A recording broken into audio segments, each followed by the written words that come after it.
And Miss Vanessa, ang word of the norte natin ay? Maglinis. Maglinis ng kalooban. Diyos! Sana Sa nga. Bulinaw, mangringgas. Ay, Sa Ibaloy, mandinis. mandinis. Mandinis. Sa Kankana ay Iloco, Iloco, Agdalus. Oh. Sa Kankana ay Bakasim. Manlinis. Ay, manlinis.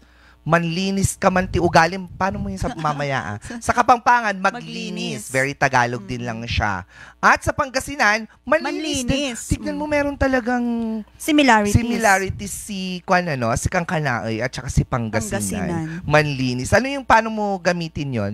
Linisan Sa- mo naman yung kalooban mo. Manlinis. Go. Ay, joke lang. Bakit parang hindi ko ma-process kasi masama din yung kalooban. Na-joke lang. O sige.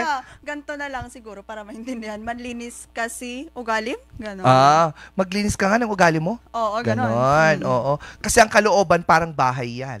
Kapag hindi mo dinalusan, narugit. Natapok.